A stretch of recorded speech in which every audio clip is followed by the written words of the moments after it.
නමෝ තස්ස භගවතු අරහතු සම්මා සම්බුද්දස්ස.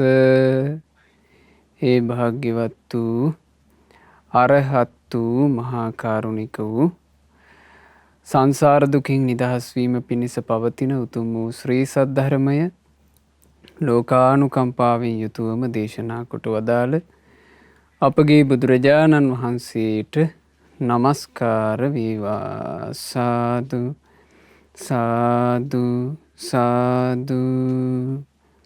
මාගේ ගුරු දේවෝත්තම පරම පූජනීය පින්වත් ලොකු ස්වාමින් වහන්සේට ගෞරවාදර වන්දනාව වේවා. සාදු සාදු සාදු. ගරුතර මහා සංඝරත්නයන් අවසරයි.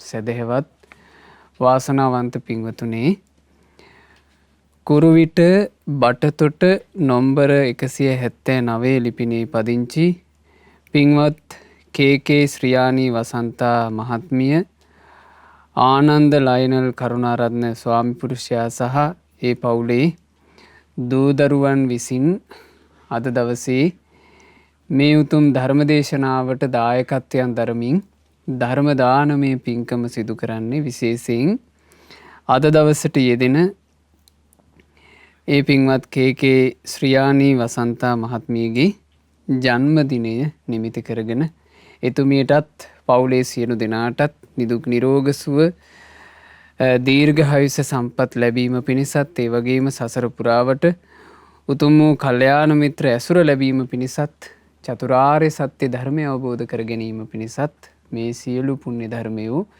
හේතු වාසනා වෙත්වා කියන අදහසිනුයි ඒ පින්වතුන්ලා අද මේ ධර්ම දානමය පින්කම සිදු කරන්නේ. අද ඔබට මේ ධර්ම දේශනාවේදී අහන්න ලැබෙනවා බොහෝම ලස්සන ධර්මයක්. අපේ භාග්‍යවත් බුදුරජාණන් වහන්සේ විසින් මේ ජීවිතේ අපි හැමදෙනාගේ ජීවිතවල ගිනි නිවාගන්ට වදාළ දහම. මේ ජීවිතවල නොයෙක් ගිනි, නොයෙක් දාහයන්, නොයෙක් ඇවිලිලි තියෙනවා හැම දෙනාගේ ජීවිතවල. ඒ ගින්දර, ඒ ඇවිලිලි, ඒ තැවිලි සියල්ලෙන්ම නිදහස් වෙන්න ක්‍රමය බුදුරජාණන් වහන්සේ දේශනා කොට වදාලා. සියලු ගිනි නිවාගත් ශාස්ත්‍රඥ වහන්සේ ගිනි නිවෙන ක්‍රමය දේශනා කළා. අද මේ ධර්මයෙන් ඔබට අහන්න ලැබෙන්නේ යන්නේ ගිනි නිවී යන ක්‍රමය. බුදුරජාණන් වහන්සේ මේ ධර්මයේ දේශනා කළේ තුන්බෑ ජටිල දමනයෙන් පස්සේ. ඔබ අහලා තියෙනවනේ තුන්බෑ ජටිලයෝ. උරුවේල කාශ්‍යප, ගයා කාශ්‍යප, නදී කාශ්‍යප කියන ජටිලයෝ 3 දෙනා ප්‍රධාන 1000ක් දෙනාට බුදුරජාණන් වහන්සේ දේශනා කරන ලද ධර්මය. ඇත්තෙන්ම අද දවසේ මේ ඊයමා නිවන් දුටු රහතන් වහන්සේලා ධර්ම දේශනා මාලාවේදී අපි මේ ධර්මයේ කතා කරන්නේ. අද දවසේ අපිට මේ දේශනා කරගෙන ආපු පිළිවෙලට අනුව අද අපිට ඉගෙන ගන්න තියෙනවා නදී කස්සප මහරහතන් වහන්සේගේ ගාථා සහ ගයා කස්සප මහරහතන් වහන්සේගේ ගාථා. ඒ වගේම අද දවසේ ඔබට ඊටත් අමතරව සුමන මහරහතන් වහන්සේගේ ගාථා සහ වඩ්ඩ මහරහතන් වහන්සේගේ ගාථා ඉගෙන ගන්නටත් ලැබෙනවා. තර බුදුරජාණන් වහන්සේ මේ තුන්බෑ ජටිල දමනය කළේ කොහොමද කියන සිදුවීම මං මෙතනදි කියලා දෙන්නේ නැහැ. ඒක උරුවේල කශ්‍යප මහරහතන් වහන්සේගේ තේර ගාථා විස්තර කරද්දී අපිට ඉගෙන ගන්න පුළුවන් ඒ තුන්බෑ ජටිල දමනයේ අසිරිය. ඉතින් බුදුරජාණන් වහන්සේ උරුවේල කාශ්‍යප ප්‍රධාන ඒ ජටිල පිරිසව දමනය කළා. දමනය වෙච්ච 1000ක් වූ ජටිල පිරිස බුදුරජාණන් වහන්සේ අභිමුඛයේ ඒහි භික්ඛු පැවිද්දෙන් පැවිදි උපසම්පදාව ලැබුවා. එතකොට මේ 1000ක් දෙනාත් පිරිවරාගෙන බුදුරජාණන් වහන්සේ වැඩම කළා ගයා ශීර්ෂයට. ඒ ගයා ශීර්ෂයේදී බුදුරජාණන් වහන්සේ ඒ දහසක් භික්ෂූන් අමතලා තමයි මේ ධර්මයේ වදාළේ. ගිනි නිවන ධර්මයේ බුදුරජාන් වහන්සේ දේශනා කළේ මුලින්ම ගිනි ගන්න ක්‍රමේ වදාරලා. ඒ නිසා මේ ධර්මයේ නම ආදිත්ත පරියාය. ගිනි ගන්නා ක්‍රමය. ආදිත්ත පරියාය නමින් දේශනා දෙකක් සූත්‍ර පිටකයේ අන්තර්ගත වෙනවා. අද අපි ඉගෙන ගන්න එයින් එක දේශනාවක්. ඒ දහසක් වූ ජටිල පිරිසට වදාළ ධර්මය. බුදුරජාණන් වහන්සේ දේශනා කළා සබ්බම් භික්කවේ ආදිත්තං. මහණෙනි හැම දෙයක්ම ගිනි ඇවිලිලයි තියෙන්නේ.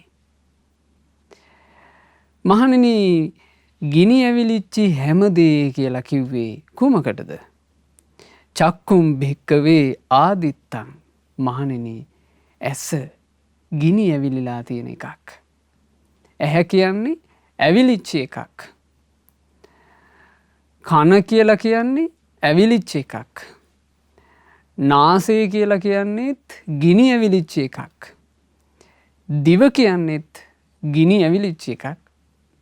කය කියන්නේත් ගිනි ඇවිලිච්ච එකක්. මනස කියන්නේත් ගිනි ඇවිලිච්ච එකක්. එතකොට ඇස කන නාසය දිවකය මනස කියන මේ හයම ගින්නකින් ඇවිලෙනවා. ගින්නකින් ඇවිලෙනවා. මේ හයම ගිනි ඇවිලුණා කියලා කියන්නේ මේ තමායයි සලකන ජීවිතේ එහෙනම් තියෙන්නේ හැමතිස්සෙම ඇවිලි ඇවිලි. බුදුරජාණන් වහන්සේ දේශනා කළානේ යම් තැනක උපදිනවා කියලා සිද්ධ වෙන්නේ. සත්වයෙක් උපදිනවා කියලා සිද්ධ වෙන්නේ ඇස කන නාසය දිවකය මනස කියන හය පහළ වීම. එතකොට අපිත් මේ උපත කියලා ලැබුණේ ඇස කන නාසය දිවකය මනස. ඒවා තමයි අපි මේ මම මේවා මගේ මේ මට ඕන විදිහට පවත්වන්න පුළුවන් ඒවා මගේ ආත්මය කියලා අල්ලගෙන ඉන්නේ මේ හය. මේ හය ගැන බුදුරජාණන් වහන්සේ දේශනා කරනවා මහණෙනි ඔය හයම ඇවිලිලායි තියෙන්නේ. ඒ හය විතරක් නෙවෙයි පින්වතුනි ඇවිලිලා තියෙන්නේ. බුදුරජාණන් වහන්සේ දේශනා කළා රූපම් භික්කවේ ආදිත්තං. මහණෙනි ඇහැට පේන රූපත් ඇවිලිලා තියෙන්නේ. ශබ්දත් ඇවිලිලා. ගන්ධ සුවඳත් ඇවිලිලා. දිවට දැනෙන සියලු රසයනුත් ගිනි අරන් තියෙන්නේ. සියලු පහසත් ගිනි අරන් තියෙන්නේ. සියලු අරමුණුත් ගිනි අරගෙන තියෙන්නේ. එහෙනම් මේ තමායයි සලකන මේ ජීවිතේ විතරක් නෙමෙයි ඇවිලිලා තියෙන්නේ. ඒ ගින්න බාහිරත් තියෙනවා. බාහිර රූප, ශබ්ද, ගන්ධ, රස, පහස, අරමුණු සියල්ලම ගින්නකින් ඇවිලෙනවා. ඒ ගින්න මොකක්ද කියලා බුදුරජාණන් වහන්සේ මේ ධර්මයේ වදාළා.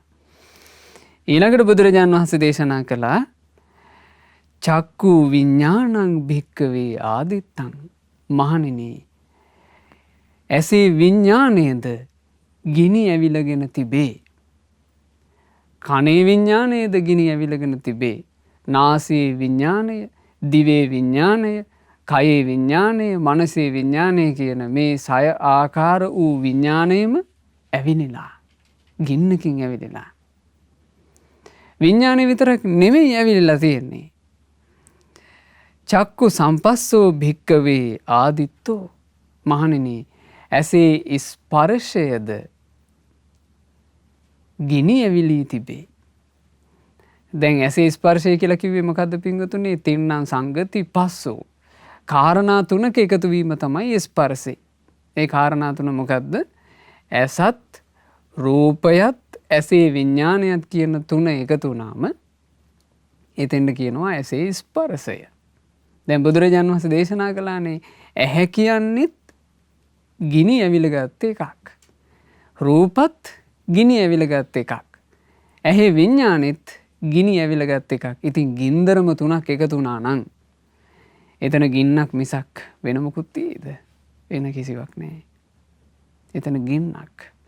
කනේ ස්පර්ශය කියන්නේත් ගිනි ඇවිලගත් එකක්. නාසයේ ස්පර්ශය, දිවේ ස්පර්ශය, කයේ ස්පර්ශය, මනසේ ස්පර්ශය. මේ හය ආකාර වූ ස්පර්ශයද ගිනි ඇවිලගෙන තිබේ.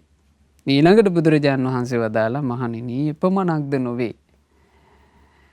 ඇසේ ස්පර්ශයෙන් යම් වේදනාවක් උපදිනවා නම් සැපක් වේවා දුකක් වේවා දුක් සැප රහිත උපේක්ෂා සහගත වේදනාවක් වේවා මේ විඳීම් සියල්ලද ගිනි ඇවිලගෙන තිබේ.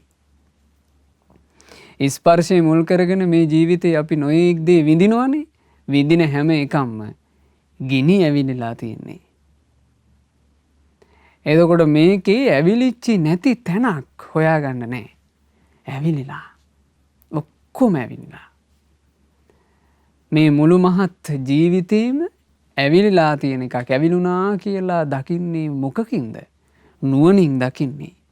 ඒ නුවණ ලැබෙන්නේ කුමකින්ද? බුදුරජාණන් වහන්සේගේ ස්වාක්ඛාත වූ ධර්මයෙන් ලැබෙන්නේ. බුදුරජාණන් වහන්සේ දේශනා කළා කේන ආදිත්තං මහණෙනි කුමකින්ද ගිනි ඇවිලලා තියෙන්නේ? ආදිත්තං රාගග්ගිනා ඇවිලිච්ච ගින්න තමයි රාගය නම් වූ ගින්න. මේ ඇසකන නාසය දිවකය මනස කියන මේ හය ඇවිලුනෙත් රාග ගින්නෙන්. ඊළඟට බාහිර රූප ශබ්ද ගන්ධ රස පහස අරමුණු කියන ඒවා ඇවිලුනෙත් රාග ගින්නෙන්. සියලු විඥාන සියලු ස්පර්ශ සියලු විඳීම් ඇවිල්ලා තියෙන්නේ කුමකින්ද? රාග ගින්නෙන්. ඊළඟට දෝසග්ගිනා ද්වේෂය නම් වූ ගින්නෙන් ඇවිලගෙන තිබේ. මෝහග්ගිනා මුලාව නම් වූ ගින්නෙන්ද ඇවිලගෙන තිබේ. ආදිත්තං ජාතියා ජරාය මරණේන සෝකේහි පරිදේවේහි දුක්ඛේහි දෝමනස්සේහි උපායාසේහි. ඊළඟට මහණෙනි ශෝක ගින්නෙන් වැළපීම නම් වූ ගින්නෙන් ඊළඟට ඉපදීම නම් වූ ගින්නෙන් වයසට යෑම නම් වූ ගින්නෙන් මරණය නම් වූ ගින්නෙන් දුක් දොම්නස් උපායාස නම් වූ ගින්නෙන් ඇවිලගෙන තිබේ. මේ තමයි ජීවිතේ ඇවිලිච්ච ගිනි. මේවට කියනවා පින්වතුනි 11 ආකාර ගිනි කියලා. සාමාන්‍යයෙන් මේ භෞතිකව අපිට ලෝකේ පේන ගිනි තියෙනව නේද? ඒව බොහොම සාමාන්‍ය ගිනි. ඒව සාමාන්‍ය ගින්දර. භෞතිකව මේ මනුස්ස ලෝකේ අපිට ඇස් දෙකට පේන්න යම් ගින්නක් තියෙනවද? ඒ ගින්නට වඩා අතිශයින්ම සැඩයි නිරයේ තියෙන ගින්න. නිරාගිනි. නිරේ නිරසත්තු දැවෙන ගින්න මේ මනුස්ස ලෝකයේ තුල තියෙන ගින්නට වඩා අතිශයින්ම තද ගින්නක්. ඒ නිරේ යම් නිරාගින්නක් ඇද්ද? ඒ නිරාගිනි වලටත් වඩා අතිශයින්ම බලවත් වූ ගින්න තමයි රාග ගින්න. නත්ති රාග සමූ අග්ගි රාගයට සමාන වූ වෙන ගින්නක් නැත්තේ කියලා බුදුරජාණන් වහන්සේ වදාළේ. මේ රාග ගින්නෙන් ඇවිලිච්ච ලෝක සත්වයා රාග ගින්න නිසාම කරගන්න ව්‍යසන කොච්චර අපිට මාධ්‍යයෙන් අහන්න ලැබෙනවද? අනියන් සම්බන්ධතා හදාගෙන විනාශින් විනාශ මුඛයට ගිහිල්ලා. අඩු වයසෙන් සම්බන්ධකම් හදාගෙන විනාශ මුඛයන්ට ගිහිල්ලා. රාගය නිසා වියරු වැටිලා නොසරුප් දේවල් කරනවා. කුරිරු දේවල් කරනවා. එක් අවස්ථාවක සිදුවීමක් සිද්ධ වුණා. අවුරුදු 45ක 55ක මිනිස්සෙක් අන්තර්ජාලයෙන් මේ ඔය සමාජ මාධ්‍ය පරිහරණය කරනකොට ඒකෙන් හාද වුණා අවුරුදු 20ක 23ක මේ ගෑනු ළමෙක්. ඒ කාන්තාවත් එක්ක හාද වුණාට පස්සේ මේ මිනිස්සයාට අන්තර්ජාලයෙන් නොයෙක් නොසරුප් කතාබහ ඇති වුණා. ඉතින් ඒ කතාබහ ඇති වෙන විදිහ පින්වතුන්ලා දන්නවනේ. නොයෙක් නොමනා විදිහේ කතාබස් නොමනා විදිහේ හුවමාරු ඇති වුණා. ගොඩාක් සම්බන්ධي දුරදිග ගියා. මේ මිනිස්සයාට ඒ වෙනකොට කැන්දාගෙන ආපු ගෑනු කෙනෙක් ඉන්නවා. ඒ ගෑනු කෙනාට දරුවෝ 3 දෙනෙක් ඉන්නවා. එක දරුවෙක් ඉස්කෝලේ යන වයසේ, එක දරුවෙක් සාමාන්‍යයෙන් සෙල්ලම් කරන වයසේ, අනෙක් දරුවා කිරිබොන වයසේ. මෙහෙම දරු පැටව 3 දෙනෙක් ඉන්නවා. මේ ඔක්කොම මේ මිනිස්සයාට අමතකයි. අමතක මොකක්ද හේතුව? රාගය නම් වූ ගින්නෙන් ඔහුගේ මුළු ජීවිතේම ඇවිලී තිබේ. ඔහුත් ඇවිලිලා, බාහිරත් ඇවිලිලා. සියලු විඳීම්, සියලු ලෝකය රාගය කියන ගින්නෙන් ඇවිලිලා ඔහුට වෙන මොකුත් පේන්නේ නැහැ. ඒ ගින්නෙන් ඇවිලිච්ච ජීවිතේ කොච්චර නොමගක යනවද? මම මේ කියන්නේ එක සිද්ධියක්. ඔහු මේ සම්බන්ධයේ කාලයක් කරගෙන යනකොට මේක විවාහ වෙලා ඉන්න බිරිඳට අහු වුණා. රණ්ඩු සරුවල් ඇති වුණා. ඒ රණ්ඩු සරුවල් ඇති වෙලා මේ රණ්ඩු අතරේ මොහු හොරාට අරද අවුරුදු 23 එක්කෙනාට කතා කරනවා. අනේ මට හරි ප්‍රශ්න. මට කිසි හිතට සැනසීමක් නැහැ. මට මේ ගෙදර දැන් තිත්ත වෙලා. එතකොට හිතට සැනසීම නැතුව ගියේ මේ රාග ගින්නෙන් ඇවිල්ලා පිස්සු වැටිච්ච හින්දා කියලා තේරෙන්නේ නැහැ. එතකොට එහා පැත්තෙන් ඔහුට ඇරයුමක් ලැබෙනවා. අනේ ඉතින් ඔයාට ඔය ගෙදර සැනසීමක් නැත්තම් ඔයා එන්න මගේ ළඟට. මගේ ළඟ ඔයාට සැනසීම තියෙනවානේ. තවත් රාගෙන් පිස්සු වැටුණා. අවසානයේ මේ මිනිස්සයා නීත්‍යානුකූල මාර්ගවලින් ගිහිල්ලා මේ කාන්තාවගෙන් දික්කසාද වෙන්න ආදී කටයුතු කරන්න ගියොත් මේක ගොඩාක් කල් යන දෙයක් නිසා එච්චර කල් ඉවසාගෙන ඉන්න බැරි නිසා තීරණය කළා මේ කාන්තාව මරන්න ඕන. තමන් වෙඩින් ඇල්බම් ගහලා ඥාතීන්ට දැනුවත් කරලා ලක්ෂ ගණන් වියදම් කරලා මේ මහා ජයට විවාහ මංගල්‍ය උත්සව අරගෙන පෝරුවේ තියාගෙන එකතු කරගෙන ආපු කෙනා දැන් හිතනවා මරන්න ඕන. රාගකින්න බලන්න මේ රාගගින්නක යන දුර. අවසානයේ අවස්ථාවක් බලබල හිටියා. ගොදුරකට කුරුමානම් අල්ලන බලලෙක් වගේ අවස්ථාවක් බලබල හිටියා. පොඩි දුවට කිරි දෙනකොට තමන්ගේ බිරිඳට ඒ කිරිදිදී ඉද්දීම නිින්ද ගිහිල්ලා. ඒ වෙලාවේ ඔහු අවස්ථාව ගත්තා. බිරිඳගේ මූණට කොට්ටයක් තියලා තද කරගෙන හිටියා. හුස්ම යනකන් තද කරගෙන හිටියා. රාගකින්න. තමන්ගේ බිරිඳ නේද මේ කියලා පේන්නේ. වෙන එකකින් පිස්සු වැටිලා. හුස්ම යනකන් කොට්ටේ තද කරගෙන හිටියා.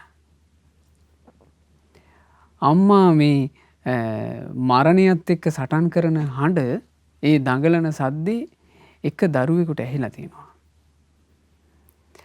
ඒ දරුවා දුවගෙන ආවා. ඒ දරුවා සාමාන්‍යයෙන් තේරෙන වයසේ ඉස්කෝලේ යන වයසේ දරුවෙක්. ඒ දරුවෝ 3 දෙනාගෙන් වැඩිමලා. ඒ දුවගෙන එනකොට අම්මගේ මිය ගියපු ශරීරය ඇඳ උඩ තියෙනවා. තාත්තා ඉන්නවා දාඩිය දාගෙන. ඒ පොඩි එකා හොඳටම බයටපත් වුණා. යාට තේරුණා අම්මා මැරුණා කියලා. ඒ පොඩි ළමයා කලබල වෙලා දුවන්න ලැහැත් වෙනකොට ඔහුට දැන් කරගන්න දෙයක් නැහැ. ඌ ක්‍රියාත්මක වෙලා ඉවරයි. එතනම තිබුණා පුටුවක්. ඒ පුටුව අරගෙන තමන්ගේ පුතාට දමලා ගැහුවා. පුටුවෙන් ගහලම මැරුවා.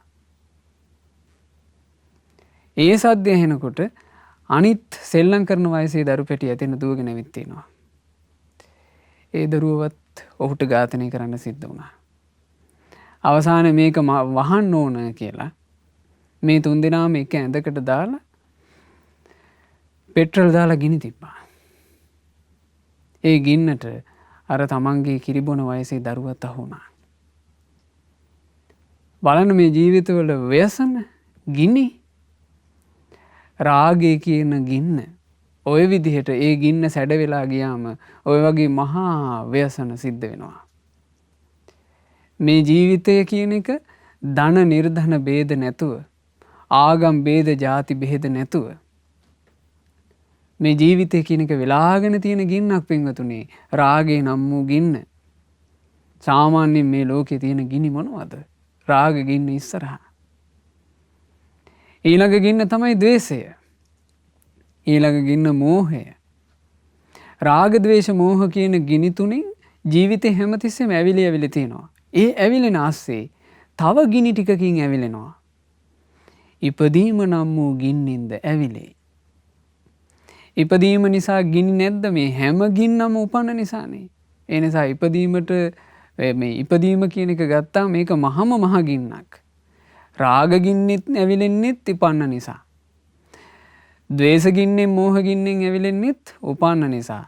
ඒ නිසා ඉපදීම කියන්නේ සෑහෙන තද ගින්නක්. ඊළඟට උපන්න කෙනාට ඊළඟට එන ගින්න නාකිවීමේ ගින්න, ජරා ගිනි. ඊළඟට නාකි වෙලා ඔය ඔක්කොම කර කර ඉඳලා යම් දවසක යන්න වෙනවා මරණීය ගින්න. ඒ අස්සේ එනවා එක දිගට ශෝක ගිනි, වැළපීම් ගිනි, දුක් ගිනි, දෝමනස්ස ගිනි, සුසුම් හෙලීමේ ගිනි. ඔය 11 ආකාර ගින්නෙන් ජීවිත ඇවිලෙනවා. නුවණ තියෙන කෙනා නුවණ උපදවාගෙන බුදු කෙනෙක්ගේ ධර්මයේ තුල පිහිටලා නුවණ උපදවා ගන්නකොට අටුවා පොත් වහන්සේලාගේ තියෙනවා විදසුන් වඩන භික්ෂුව ජීවිතය ගැන ඇත්ත කල්පනා කරන භික්ෂුවට පේනවා කියනවා පින්වතුනි සක්වලම ගිනි ගත්තා වගේ. මේ මුළු මහත් සක්වලම ගිනි ඇවිලුණා වගේ ඔහුට දැනෙනවා. සක්වලටම ගිනි ඇවිලුණා නම් ඔහුට බේරෙන්න තැනක් නැහැ නිවන හැර. ආන්න එහෙමයි රහතුන් බිහි වුණේ. නුවණ නිසා. මේ ලෝකයට රහතන් වහන්සේලා බිහි වුණේ ඥානය නිසා. අරහත්ත්වයේ පිණිස වීරිය ආරම්භන භික්ෂුව බුදුරජාන් වහන්සේගේ ධර්මයේ තුල පිහිටලා නුවණ උපදවගෙන මේ ජීවිතය දිහා බලනකොට ඔහුට පේනවා සක්වලටම ගිනි ඇවිදලා වගේ. ඇයි බලන්න මේ පරයයට අනුව නුවණින් බැලුවොත් එහෙම ගිනි ගත්තේ නැති තැනක් නැහනේ. ආධ්‍යාත්ම ආයතනත් ගිනි අරගෙන ඒ කිව්වේ තමන්ගේ ජීවිතේ ගින්නක්. ඇවිලිලා. බාහිරත් ගිනි. සියලු විඥාන, සියලු ස්පර්ශ, සියලු වේදනා සියල්ල ගිනි. එතකොට ඔහු පතන්නේ නිවනමයි. බලන්න රහතන් වහන්සේලා ඒ නිවන පැතූ රහතන් වහන්සේලා නිවන ලැබුවාට පස්සේ ගිනි නිවාගෙන කියන ගාථා සුමන කියන මහරහතන් වහන්සේ මේ ගාථා වදාළේ. උන්වහන්සේ කොසල් රටේ ඉපදිලා තරුණ වයසේදී පැවිදි වෙලා රහතන් වහන්සේ නමක් බවට පත් වුණා. බුදුරජාන් වහන්සේ ළඟට ඇවිල්ලා භාග්‍යතුන් වහන්සේ ඉදිරියේ තමයි මේ ගාථා කිව්වේ. සද්ධර්මයේ තුල මං අපේක්ෂා කළේ එකම එක දෙයයි. මගේ උපාධ්‍යයන් වහන්සේ ඒ වෙනුවෙන් මට උපකාර කළා. මං කැමති වෙලා හිටියේ ඒ අමා නිවන් සුවයයි. සද්ධර්මයේ තුල අපේක්ෂා කරපු එකම එක දේ මොකද්ද? ඒ අමා නිවන් සුවය. සක්වලම ගිනි ඇවිලුණා වගේ නුවණින් දකින කෙනාට ඒ අමා නිවන් සුවය හැර අන් සුවයක් මේ ලොව තිබේද? නුවණ තියෙන කෙනෙක් නුවණින් යුක්තව ලෝකයේ දිහා බලනකොට ඒ ඥානවන්තයාට නම් මේ ලෝකේ සැනසෙන්න නිවන හැර ඉන් එහා තැනක් නැහැ. නිවනමයි සැනසීම. හැබැයි නිවන සැනසීම බව අපේ හිත ඇතුලේ කාවැදිලා තියෙන්න නම් අපි බුදුරජාණන් වහන්සේගේ ධර්මයත් එක්කමයි ඉන්න ඕන. ධර්මයෙන් පරිබාහිරට ගියපු ගමන් වෙන වෙන ඒවා සැපයි සැපයි කියලා දැනෙනවා. පළඟැට්ටු ගිනිසිලට ඇදිනවා වගේ අපි සැප සැප කියලා හිතාගෙන ගින්දරටම යනවා. මෙච්චර සංසාර ගමනක් පින්වතුනේ අපි මේ දීර්ඝ සසරක ආවේ හරියට පළඟැට්ටු ඇවිලෙන ගිනිසිලට යනවා වගේ. පළඟැටිය කවදාවත් ඇවිලෙන ගිනිසිලට යන්නේ මේක තමන්ව දවනවා කියලා දන්නවනම්. මේක තමන්ව පුච්චනවා කියලා දන්නවනම් ඔහු යන්නේ. හැබැයි ඌ දන්නේ. දන්නේ නැති නිසා ඉගිලිලා ගිහිල්ලා වහනවා ගින්නේ. වහන ගින්න ඔහුව පුච්චනවා. පිච්චුවට පස්සේ පළඟැට්ටාට ඥානෙ නැති නිසා ඌ පිච්චිච්චි අඬු ටිකේ වේදනාව තියෙද්දීත් හිතන්නේ අනේ කොහොමද මං අර ගින්න වැළඳගන්නේ? ඌට ඒ ගින්න සැපයි වගේ හිතෙනවා. ආයෙ ගිහිල්ලා වැළඳ ගන්නවා. වැළඳ ගන්න හදනකොටම පුච්චලා දානවා. අපි ආපු සසරත් මේ වගේ. පිච්චි පිච්චි ඇවිල්ලා විඳව විඳව ඇවිල්ලා ඒ විඳවිල්ල පින්වතුනේ කොච්චර විඳවිල්ලක්ද කියන්නේ. භාග්‍යතුන් වහන්සේ වදාළේ එක පුද්ගලයෙක් මේ සංසාර ගමනේ එනකොට ඒ එක පුද්ගලයා හැඬු කඳුළු එකතු කරොත් සතර මහා සමුද්‍රයේ ජලයට වඩා වැඩි. ඒ කියන්නේ මේකේ ඇවිල්ලා තියෙන්නේ අපි වැඩිපුර හිනහ වෙවි සන්තෝෂෙන් නෙවෙයි. අඬා ආපු ගමනක්. ඊළඟට බුදුරජාන් වහන්සේ වදාලා මහණෙනි මේ එක පුද්ගලයෙක් සංසාර ගමනේ එනකොට මේ ශරීර වලින් හෙළූ රුධිරය සතර මහා සමුද්‍රයේ ජලයට වැඩි. එහෙනම් මේ සැප විඳ විඳ ආපු ගමන නෙවෙයි. බලවත්සේ විඳවා ආපු ගමනක්. ඒක නුවණින් තේරුම් ගත්තොත් එහෙම යම් කෙනෙක් ඒ කෙනා කැමති වෙන්නේ අමා නිවන් සුවයටයි. ඒ මා කැමති වෙලා සිටිය දේ වෙනුවෙන් කළ යුතු දේ මම සම්පූර්ණ කළා. අමා නිවන වෙනුවෙන් කළ යුතු දේ කුමක්ද? ආරෂ්ඨාංගික මාර්ගයේ වැඩීම. ඒක සම්පූර්ණ කළා. ඒ අමා නිවන් සුව මං ලබා ගත්තා. ප්‍රත්‍යක්ෂ කළා. නිසක කළා. පිරිසිදු අවබෝධ ඥානයෙන්මයි සැකයෙන් තොරවමයි මේ කරුණ ඔබ වහන්සේට කියා සිටින්නේ. මං පුබ්බේ නිවාසානුස්සති ඥානය ලබා ගත්තා. දිවසත් පිරිසිදු කරගත්තා. අරහත්වයත් ලබා ගත්තා. බුදු සසුන සම්පූර්ණ කරගත්තා. ඔබ වහන්සේගේ සසුනේ ඒ අමා නිවන් මඟ ඊතා පැහැදිලි ලෙස අසා දැනගත්තා. අප්‍රමාදීව සීල සමාධි ප්‍රඥා දියුණු කරගත්තා. සියලු ආශ්‍රයයන් නැති වෙලා ගියා. දැන් ඉතින් ආයෙත් මට පුනර්භවයක් නැහැ. ආයෙත් පුනර්භවයක් නැහැ කියලා කිව්වේ මොකක්ද ඒකේ අර්ථය? ආයෙත් ගිනි ගන්නා ජීවිතයක් නැහැ. ඒ සියලු ගිනි වලින් නිදහස්. සියලු ගිනි වලින් නිදහස්. ආර්ය වූ ප්‍රතිපත්තියෙන් මට අනුශාසනා කළසේක. අනුකම්පා කළසේක. අනුග්‍රහ කළසේක. ඔබ වහන්සේගේ ඒ අවවාදයේ හිස් නැත. ස්වාමීනි මම දැන් ඊතා හොඳින් හික්මුණාත වැසියෙක්. මේ ගාථා වදාළේ සුමන කියන රහතන් වහන්සේ. ඒ රහතන් වහන්සේලා බුදුරජාන් වහන්සේගේ ධර්මයේ තුල පිහිටලා මේ විදිහට ජීවිතය ගැන කල්පනා කළා. මේ ජීවිතය කියලා කියන්නේ ගින්නක් බව. බලන්න පින්වතුනි මේ ජීවිතය දිහා අපි හොඳට හැරිලා බලනකොට මේ ධර්මයට අනුව බලනකොට අපිට පේන්නේ නැද්ද අපේ ජීවිතය ගැනම පෞද්ගලිකව මේ ගිනි වලින් ඇවිලි තමයි අපි මේක යන්නේ කියලා. ඉපදීම කියන ගින්න කොච්චර සැඩද කියලා අපිට හැරිලා බලනකොට තේරෙනවා. මේ ගත කරපු ජීවිත කාලේ ගත්තොත් අපි මේ වෙනකොට නොඑක් වයස් පරාස ගෙවලා. ඒ වයස් පරාසයේ අපි ආපහු හැරිලා බලද්දී අපි හොඳට කල්පනාවෙන් බැලුවොත් අපිට පේනවා අපි මේ කාලේ කායිකවත් මානසිකවත් වැඩිපුරම ජීවිතේ සැප සතුට සැනසීම විඳලා නෙවෙයි තියෙන්නේ. අපි වැඩිපුරම කායිකවත් මානසිකවත් විඳව ජීවත් වෙච්ච එකක් නේද මේකේ තියෙන්නේ.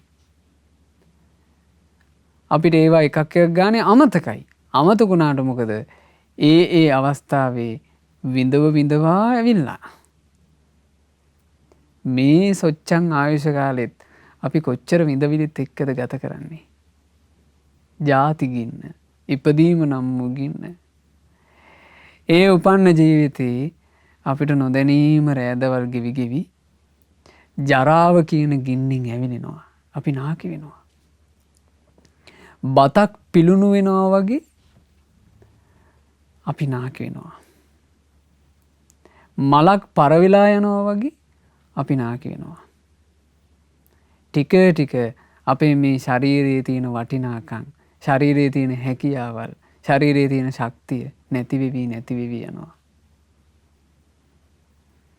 කෝරව්වේ රජුරුවත් එක්ක අපේ රට්ටපාල මහරහතන් වහන්සේ එක අවස්ථාවක කතා කරනකොට මේ කෝරව්වේ රජුරුවන්ට කියනවා, රජතුමනි ඔබට තිබුණේ නැද්ද අවුරුදු 20 25 හොඳ තරුණ කාලේ? එහෙම කාලයක් ඔබට තිබ්බේ නැද්ද? එතකොට කෝරව්වේ රජුරුව කියනවා ස්වාමීනි මට දැන් නම් අවුරුදු 80ක්. හැබැයි මට අවුරුදු 20 25 කාලයක් තිබ්බා.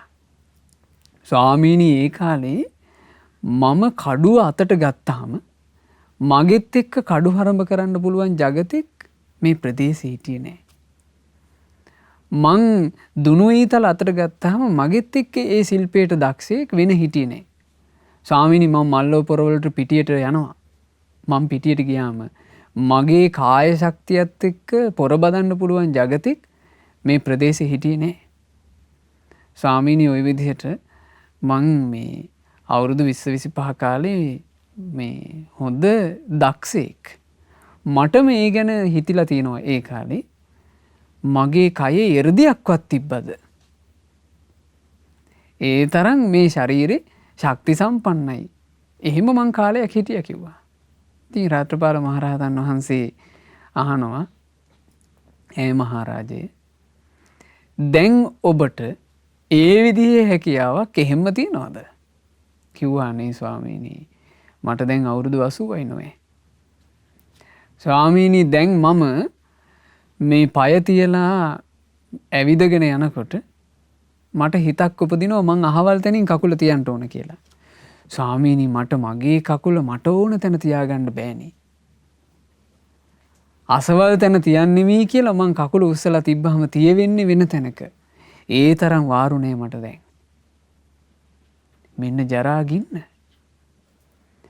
මේ ජරා ගින්නෙමුත් ඇවිලි පින්වතුනේ අපි මේ ජීවිතේ අපිට මේ ලෙඩ දුක් වලින් විඳව අපිට ලැබිච්ච ආයුෂය අපි යම් කාලයක් ඉඳලා අපිට අවසානයේ දවසක් එනවා මරණ ගින්නින් දැවෙන්න වෙන මේ ලෝකෙම දාලා යන්න වෙනවා.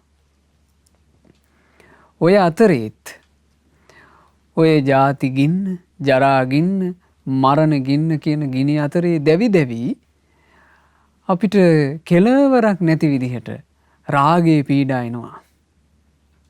ද්වේෂේ පීඩා එනවා. මෝහේ පීඩා එනවා. මේ ගිනිත් එක්කම නේද ජීවිතය ගත වෙන්නේ. මේ ගිනිත් එක්කමයි. නොයෙක් සම්බන්ධකම් ඒ ප්‍රිය සම්බන්ධකම් නිසා අපිට බලවත් දුක් වේදනා උපදිනවා. අපි එකිනෙකාට බැඳෙනවා මේ කෙලෙස් වලින්. අකුසල් වලින් අපි එකිනෙකාට බැඳෙනවා. මේ මගේ හිතවත් අය, මේ මගේ ඥාතීන්, මේ මන් ආදරය කරන අය, මේ අපේ කට්ටිය, මේ අපේ පරපුරේ අය, මේ අපේ ජාතියේ අය නොවේ. අපි මෙහෙම බැඳෙනවා. අපි එහෙම බැඳුනාට පස්සේ ඔය බන්ධන නිසාම අපි කොච්චර පීඩා විඳිනවද? ශෝක, වැළපීම්, දුක්, දුම්නස්, සුසුම් හෙලීම් මේ සියල්ලත් ගිනි. ඔක්කොම ගිනි. කොච්චර සල්ලි තිබ්බත් ඔය ගිනි නිවෙන්නේ නැහනේ. කොච්චර උගත් වුණත් ඔය ගිනි නිවෙන්නේ නැහනේ. අපිට මේ සමාජය තුල කොච්චර පිළිගැනීමක් තිබ්බත් ඔය ගිනි නිවෙන්නේ නැහනේ. ඔය ගිනි වලින් පීඩා විඳවමනේ අපිට මේ ජීවිතේ ගත කරන්න වෙලා තියෙන්නේ. ඒ නිසා වාසනාවක් භාග්‍යයක් අපිට අපේ ජීවිත කාලය ඇතුලේ මෙහෙම ගින්නක් අපේ ජීවිත දවනවා කියලා අහන්න හරි ලැබෙන එක. ඒ නිසා මේ බුදුරජාණන් වහන්සේගේ ධර්මයේ ගැන හිත පහදවන්න. හිත පහදවගෙන මේ ධර්මයටත් හිත පහදව ගන්න ඊළඟට මේ ජීවිතේ ගිනි ගන්නා බව දැනගෙන නිදහස් වෙච්ච මුනිවරුන්ගේ ඒ අසිරිය ඒ උත්තරමිය ගැනත් හිතලා හොඳට හිත පහදව ගන්න ඕන. දැන් බලන්න අපි ඉගෙන ගත්තේ සුමන මහරහතන් වහන්සේ ගාථා. වඩ්ඩ මහරහතන් වහන්සේ කියන ඒ උතුමන් වහන්සේත් ගාථා වදාලා. මේ වඩ්ඩ මහරහතන් වහන්සේගේ ජීවිතය ගත්තාම උන්වහන්සේ මේ බුද්ධ කාලේ උපන්නේ බාරුකච්ච කියන ඒ ප්‍රදේශේ. ඒ පවුලම බුදුරජාණන් වහන්සේ ගැන ප්‍රසාදයෙන් යුක්ත වුණා. ධර්මයේ සංගරුවන ගැන ප්‍රසාදයෙන් යුක්ත වුණා. ඉතින් පවුලම මහණ වුණා.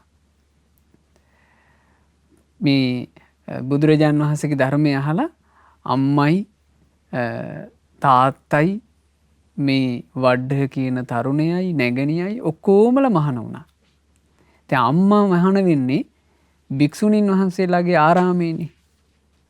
දැන් වඩ්ඩ තරුණයා භික්ෂුන් අතරේ පැවිදි වුණා.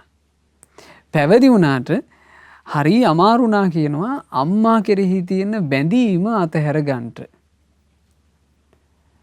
ඇතෙන් දරුවන්ට තියෙනවනේ එහෙම. අම්මා කෙරෙහි තියෙන බැඳීම අම්මව දකින්නේ නැතුව ඉන්න එක මේක හරි අමාරුයි. ඒ අමාරු නිසා නිතර අර භික්ෂුවක් බවට පත් වුණාට පස්සෙත් අම්මව දකින්න යනවා කියනවා. හැමදාම භික්ෂුණී ආරාමෙට ගිහිල්ලා අම්මාව බලලා අම්මත් එක්ක කතා බහ කරලා ඉන්නේ අර බන්ධනේ නිසා තියෙන එකක්. ඉතින් අම්මට මේ බන්ධනේ එහෙම තදට තිබිලා නැහැ. අම්මා ටික ධර්මයේ පුරුදු කළා. හැබැයි අර වඩ්ඩ තෙරුන් වහන්සේ එනේකට කවදාවත් දොසක් කිව්වේ නැහැ. දවසක් මේ වඩ්ඩ තෙරුන් වහන්සේ නුසුදුසු වෙලාවේ භික්ෂුණී ආරාමයකට භික්ෂුවක් එළඹෙන්න නුසුදුසු වෙලාවේ අම්මව හොයාගෙන ආවා. එදා අම්මා කල්පනා කළා මෙහෙම ගියොත් එහෙම මේක කොයින් කෙලවර වෙයිද දන්නේ. අම්මා එදා හොඳටම සැර වුණා. තමුන් භික්ෂුවක් නේද? තමුන්ට මේ සීමාව තේරෙන්නේ නෑනේ. දැන් මේ ගිහි කාලේ වගේ මේ සම්බන්ධකම් තියාගන්න බෑනේ කියලා අම්මා දොස් කිව්වා. අම්මා දොස් කිව්වට පස්සේ අවවාදය කියන එක හරියට ගත්තා. ඉතින් ඒක ඥානෙ. යම් කාරණාවක් කිව්වට පස්සේ ඒ කාරණාව හරියට අල්ලගන්නවා කියන එක නුවණ. ඒ නුවණ මේ වඩ්ඩ තෙරුන් වහන්සේට තිබ්බා. ඉතින් උන්වහන්සේ ඒකෙන්ම තමන්ගේ ජීවිතේ දමනය කරගත්තා. රහතන් වහන්සේ නමක් බවට පත් වුණා. ඒ වඩ්ඩ මහරහතන් වහන්සේ ඒ නිසා මෙන්න මේ විදිහට තමයි ගාථා වදාලේ. බලන්න මේ ගාථා. මගේ අම්මා අවවාද නැමැති කෙවිත අරගෙන මට පැවසූ දේ ඉතා අගී. අම්මගේ අවවාදයට උන්වහන්සේ හැඳින්වුව වචනේ තමයි කෙවිත. අවවාදය කියන කෙවිත අරගෙන මට පැවසූ දේ ඉතා අගී. මං වැදූ අම්මගෙනුයි අවවාද අනුශාසනා ලබා ගත්තේ. ඉතින් මං පටන්ගත් වීරියෙන්මයි හිටියේ. දිවි දෙවැනි කොට ධර්මයේ හැසිරුණා. උතුම් වූ අරහත්ත්වයට පත් වුණා. ඒ අවවාද ලැබුවා විතරයි සංවේගයෙන් යුක්තව වීරිය කළා. ධර්මය අවබෝධ කළා. මං දැන් අරහත් භික්ෂුවක්. පුද පූජාවන්ට සුදුසු කෙනෙක්. ත්‍රිවිද්‍යාව ලැබූ කෙනෙක්. අමා නිවන දැකගත්තා. මාර සෙනග පරදවා දැම්මා. මං ඉන්නේ දැන් ආශ්‍රව රහිතවයි. අභ්‍යන්තර ඌත් බාහිර ඌත් යම් ආශ්‍රවයක් මා තුළ තිබුණා නම් ඒ හැම දෙයක්ම ඉතිරි නැතිව නැති කරලා දැම්මා. ආයිමත් කවදාවත් ඒවා හටගන්නේ නෑ. මගේ නංගිත් ධර්මයේ විසරදයි. ඇත්තෙන්ම ඈත් මේ ගැන කීවා. ඔබ තුලත් කෙලෙස් නෑ, මා තුලත් කෙලෙස් නෑ කියලා. හරි සුන්දරයි. පවුලම මහාන වෙලා පවුලම කෙලෙස් නැසලා. දුක් ඔක්කොම අවසන් වුණා. මේ තියෙන්නේ අන්තිම ශරීරය. ඉපදෙන මැරෙන සංසාරයෙන් යුතු පුනර්භවය මෙතනින් ඉවරයි. බලන්න පින්වතුනි රහතන් වහන්සේලාගේ ජීවිතවල සැනසෙල්ල. උන්වහන්සේලා ඒ කියන වචන කොච්චර සුන්දරයිද. ඉපදින මැරෙන සංසාරය මෙතනින් ඉවරයි කියලා කියන්නේ. අනේ මේ ගිනි අරගෙන ඇවිලි යන සන්තාප පිරිච්ච ජීවිතේ ඉවරයිනේ. ඉතින් ඒ නිසා මේ උතුමන්ගේ සොඳුරු දහම් අවවාද අහලා ඊළඟට භාග්‍යතුන් වහන්සේගේ මේ ශ්‍රී සද්ධර්මයේ මඟ පෙන්වීම අහලා අපිත් හිත පහදවගෙන වීරිය කරන්න ඕන. ඒ විදිහට ජීවිතේ දිහා බලන්න. දැන් බුදුරජාන් වහන්සේ වදාලා භික්ෂුන්ට ওই කාරණාව පෙන්නලා දීලා මහණෙනි යම් කෙනෙක් ඕන් ওই විදිහට තමන්ගේ ජීවිතය ගැන නුවණින් දකිනවා නම් ඕන් ওই විදිහට නුවණින් දකිනවා කිව්වෙ මොකද්ද? මේ ඇස කන නාසය දිවකය මනස කියන්නේ ගිනි ඇවිලිච්ච ඒවා රාග, ద్వේෂ, මෝහ කියන ගිනි වලින්, ජාති, ජරා, මරණ කියන ගිනි වලින්, ශෝක වැළපීම්, දුක් දුම්නස්, සුසුම් හෙලීම් කියන ගිනි වලින් මේ හයම ඇවිලිලා කියලා නුවණින් දකිනවා නම් සාමාන්‍යයෙන් දකින්නේ කොහොමද? මේ ඇහැ මම, මේක මගේ, මේක මගේ ආත්මය කියලා අපි ගින්න මගේ කියලා අල්ලගෙන ඉන්නේ. ගින්න ගින්නක් විදිහට දකින්නේ. එහෙනම් අපි දකින පිළිවෙල නුවණින් දැකීම නෙමෙයි. බුදුරජාන් වහන්සේ වදාරනවා මහණෙනි යමෙක් ওই විදිහට දියුණු කරන ලද නුවණින් දකිනවා නම් මේ තමායයි සලකන ජීවිතෙත් ගිනි ඇවිලලා. රූප, ශබ්ද, ගන්ධ, රස, පහස, අරමුණු කියන බාහිර මේ තියෙන සියල්ලත් ගිනි ඇවිලලා. විඥානෙත් ගිනි ඇවිලලා. හය ආකාර වූ ස්පර්ශත් ගිනි ඇවිලලා. ඊළඟට සියලු විඳීමුත් ගිනි ඇවිලලා කියලා නුවණින් දකිනවා නම් එහෙම දකින කෙනා ඇහැ කන නාසය දිවකය මනසට ඇලෙන්නේ. ආන්න සිද්ධ වෙන එක. ගින්න ගින්නක් විදිහට දැක්කා නම් ඒ කෙනා ඒ ගින්නත් එක්ක එකතු වෙන්න යන්නේ. මේක පිච්චෙනවා කියලා දැනගත්තා නම් ඒ පිච්චෙන එකේ තමන්ගේ ඇඟ ගාවන්ට යන්නේ. මෙතන අනතුරුදායකයි කියලා දැනගත්තා නම් ඒ අනතුරුදායක තැන තමන්ගේ ජීවිතේ අනතුරටපත් කරගන්නට යන්නේ. මේක වහ කියලා දැනගත්තා නම් ඒක කාලා නැසෙන්න යන්නේ. ආන් ඒ වගේ ගින්න කියලා දැනගත්තා නම් මොකක්ද වෙන්නේ? එයාට ඒක ගැන කලකිරීමක් ඇති වෙනවා. ඇස කන නාසය දිවකය මනස ගැනත් කලකිරීම හට ගන්නවා. ඊළඟට බාහිර රූප, ශබ්ද, ගන්ධ, රස, පහස, අරමුණු ගැනත් කලකිරීම හට ගන්නවා. විඥානය ගැන, ස්පර්ශය ගැන, විඳීම් ගැන කලකිරීම හට ගන්නවා. නිබ්බින්දං විරජ්‍යති. කලකිරුණු කල්හි ඒ කෙරෙහි තිබුණ ඇල්ම නැති වී යන්නේය. විරාගා විමුච්ඡති. ඇල්ම නැති වූ කල්හි නිදහස් වන්නේය. විමුක්තස්මින් විමුක්ත මිති ඥානං හෝති. නිදහස් වූ කෙනාට නිදහස් වූ බවට ඥානය උපදින්නේය. ඒ ඥානෙ කුමක්ද? කීනා ජාති. මගේ ඉපදීම ෂය වුණා. ඉපදීම ඉවරයි. උසිතම් බ්‍රහ්මචරියං. මම මේ නිවන් මඟ සම්පූර්ණ කළා. කතං කරණීයං. නිවන පිණිස කළ යුතු කිසිවක් ආයේ නැහැ. මං ඒ සියල්ල කළා. නාපරං ඉත්තත්තා යාති අබ්බඤ්ඤාසින්. යලි මට නිවන පිණිස කරන්න කිසිවක් නැත්තේය කියලා තමන් තුළම අවබෝධයක් හටගන්නවා කියලා බුදුරජාණන් වහන්සේ භික්ෂූන්ට ධර්මයේ දේශනා කළා.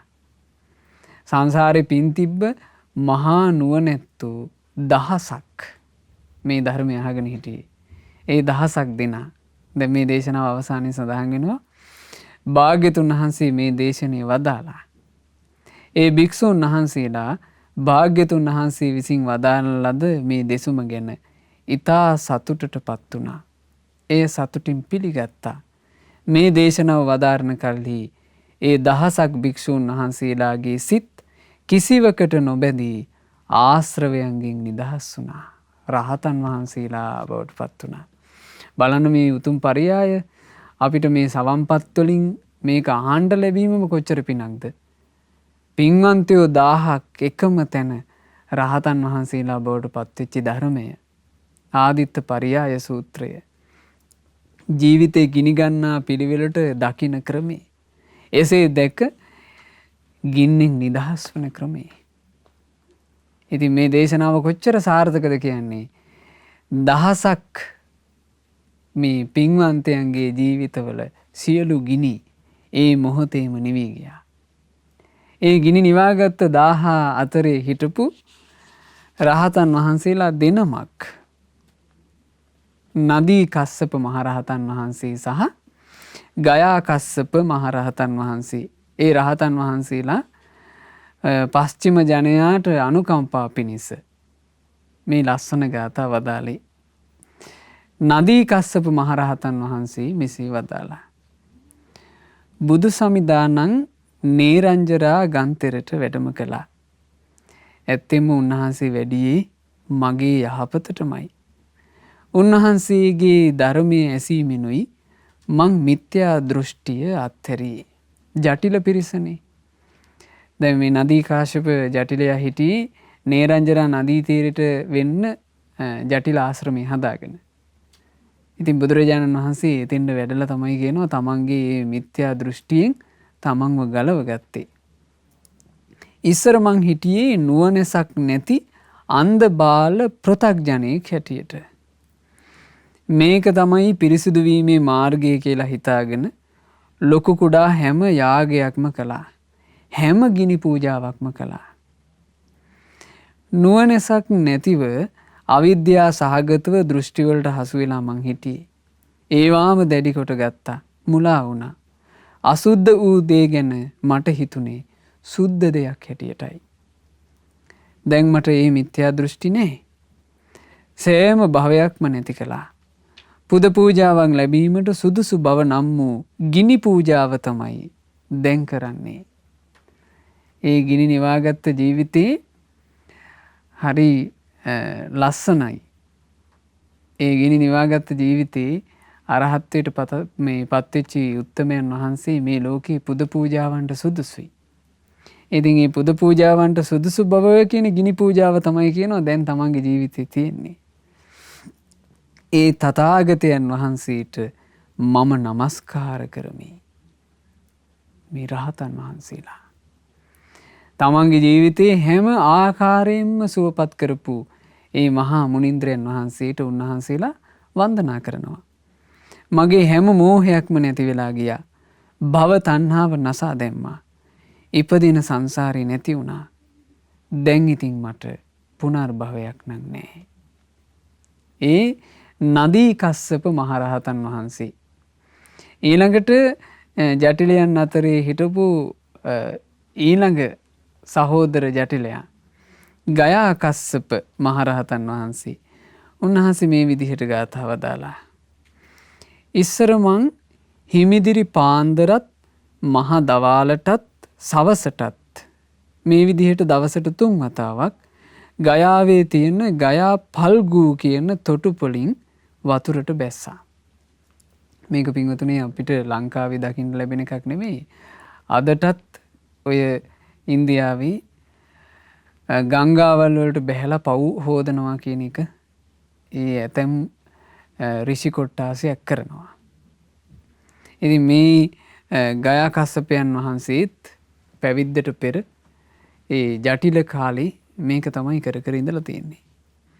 මං සංසාරේ කරපු යම් පාප කර්ම තියෙනවා නම් ඒවා ඔක්කොම ජලයෙන් සෝදා දමන්න පුළුවන් කියන මතය තමයි ඒ දවස්වල මට තිබුණේ. බුද්ධ සමිදානන්ගේ සුභාසිත දහම් පදවල තියෙන්නේ ධර්මයේ සහිත අර්ථයේ සහිත වචන. ඉතින් මටත් ඒ උතුම් ධර්මය අසන්ට ලැබුණා.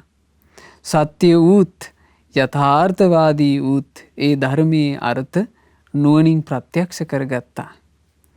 හැම පවක්ම ධර්මයෙන් සෝදා දැම්ම. බලන්න ලස්සන. හැම පවක්ම මේ ධර්මයෙන් සෝදා දැම්මා. අවිද්‍යාව මලකඩ නැති කළා. පවිත්‍ර වුණා.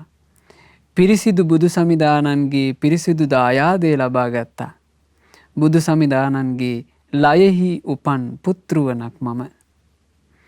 ආර්ය අෂ්ටාංගික මාර්ගයේ නම් වූ දිය පාරටයි දැන් මම බැස්සේ. ඒ ජලයෙන්ුයි හැම පවක්ම සෝදා හැරියේ. ත්‍රිවිද්‍යාව ලබා ගත්තා. බුදු සසුන සම්පූර්ණ කරගත්තා. ඉතින් ඒ රහතන් වහන්සේලා ඒ රහතන් වහන්සේලාගේ ජීවිත එච්චර සැපයකට පත් වුණේ පින්වතුනි මේ ස්වාක්ඛාත වූ උතුම් ශ්‍රී සද්ධර්මයේ කියා දෙන ආර්ය අෂ්ටාංගික මාර්ගය මනවින් අනුගමනය කරපු නිසා. ඒ නිසා නුවණ උපදවාගෙන මේ ජීවිතය දිහා අපිත් ගිනි ගන්නා දෙයක් විදිහට බලන්න ඕන. බලලා අප්‍රමාදීව සීල සමාධි ප්‍රඥා දියුණු කරගත්තොත් අපටත් පුළුවන් මේ සංසාරේ ගිනි නිවාගත්ත ජීවිතයක් ඇති කරගන්න. ඉතින් අපි හිත පහදවා ගනිමු. හිත පහදවාගෙන අපි වන්දනා කරමු මේ සසර ගමනේ ඇවිලි ගියපු ජීවිතේ ධර්මයේ තුලින් නිවා සනහාගත්ත ඒ උතුම් වඩ්ඩහ මහරහතන් වහන්සේ, සුමන මහරහතන් වහන්සේ, නදී කස්සප මහරහතන් වහන්සේ, ගයා කස්සප මහරහතන් වහන්සේ වගේම මේ ආදිත්ත පරියාය ධර්මය අසා සියලු කෙලෙස් නසාලු දහසක් රහතුන් වහන්සේලාට අපගේ නමස්කාරය වේවා. සාදු සාදු සාදු. ඒ රහතන් වහන්සේලා නිවී සැනසුන අමා නිවනේ අපටත් සැනසෙන්ට වාසනාව ලැබෙත්වා. සාදු සාදු සාදු. රැස් කළා වූ සියලු පුණ්‍ය ධර්මයෝ සක්දෙවිඳු ප්‍රධාන සියලු දෙවියෝ සතුටින් අනුමෝදන් වෙත්වා. පින් අනුමෝදන් වන දෙවියෝ දිව්‍ය සැපයෙන් වැඩෙත්වා. දෙවියන්ගේ රැකවරණ දෙවියෝ අපට සලසත්වා. දෙවියෝද සංසාර දුකින් අත මිදෙත්වා. සාදු සාදු සාදු. ගුරු දේවෝත්තම පින්වත් ලොකු ස්වාමීන් වහන්සේට මේ සියලු පින් අනුමෝදන්ව නිදුක් නිරෝග සුව දීර්ඝායුෂ සැලසේවා. ගෞතම සාසනය තුලම උතුම් චතුරාර්ය සත්‍ය ධර්මය පරිපූර්ණ වශයෙන් අවබෝධ කරගන්නට වාසනාව ලැබෙත්වා. සාදු සාදු සාදු. රැස් කළා වූ සියලු පුණ්‍ය ධර්මයන්ගේ අනන්ත පුණ්‍ය ආශිර්වාදය බුද්ධ රත්නයේ ධර්ම රත්නයේ සංඝ රත්නයේ ආශිර්වාදය පින්පෙත් අනුමෝදනාවෙන් සතුටු වෙන සියලු දෙවියන්ගේ ආශිර්වාදය අද දවසේ 62 වන ජන්මදිනයේ යෙදෙන පින්වත් කේ ශ්‍රියානී වසන්තා මෑණියන්ට සැලසී මෑණියන්ට නිදුක් නිරෝග සුව සැලසේවා. දීර්ඝායුෂ සැලසේවා. තවදුරටත් සුවසේ පින් කරගෙන දහමේ හැසිරලා චතුරාර්ය සත්‍ය ධර්මය අවබෝධ කරන්නට වාසනාව ලැබෙත්වා කියලා අපි සෙත් ප්‍රාර්ථනා කරනවා. රැස් කළ සියලු පුණ්‍ය ධර්මයෝ ශ්‍රියානී වසන්තා මහත්මියගේ මීට වසර ගණනාවකට පෙර මිය පරලෝ යන්ට යෙදුනා වූ හාමිනෝනා මෑණියන්ට සහ අප්පුසිඤ්ඤෝ පියාණන්ට මේ සියලු පින් අනුමෝදන් වෙත්වා.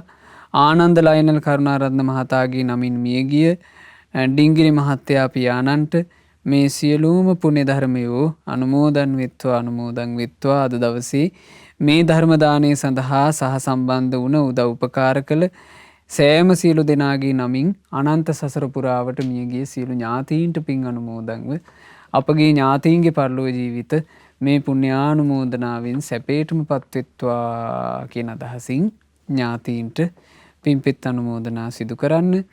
රැස් කළා වූ සියලුම පුණ්‍ය ධර්මයෝ ආනන්ද ලයනල් කරුණාරත්න මහත්තාගේ සුජීවත්ව සිටින ආදරණීය මෑණියන් වන පොඩිමැණිකේ මෑණියන්ට අනුමෝදන් වෙත්වා. සහෝදර සහෝදරියන්ට මේ සියලු පින් අනුමෝදන් වෙත්වා.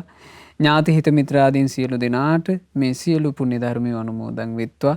අද ධර්ම දානය සිදු කරන ඒ කුරුවිට බටතොට නොම්බර 179 යන ලිපිනේ පදිංචි පින්වත් කේ ශ්‍රියානී වසන්තා මහත්මිය ආනන්ද ලයනල් කරුණාරත්න ස්වාමි පුරුෂයා සහ දූ දරුවන් ඇතුළු ඒ පවුලේ සියලු දෙනාට මේ සියලු පින් එකලෙසම අනුමෝදන් වෙත්වා. ශ්‍රද්ධා මාසික ධර්ම දාන සමාජිකාවන්ටත් ශ්‍රද්ධා කාර්ය මණ්ඩලයේ සියලු දෙනාටත් සුපින්වත් ඔබ සියලු දෙනාටත් පින් අනුමෝදන්ව සියලු දෙනාට සියලු යහපත සැලසේවා. නිදුක් නිරෝග සුව දීර්ඝායුෂ සැලසේවා. මේ ගෞතම සාසනය තුල සුවසේම චතුරාර්ය සත්‍ය ධර්මය අවබෝධ කරන්ට හැම දිනාට වාසනාව ලැබෙත්වා. හැම දිනාටම තෙරුවන් සරණයි. නමෝ බුද්ධාය. මෙවැනි වටිනා ධර්ම දේශනා ශ්‍රවණය කිරීමට ශ්‍රද්ධා ඩේලි YouTube චැනලය සබ්ස්ක්‍රයිබ් කරන්න.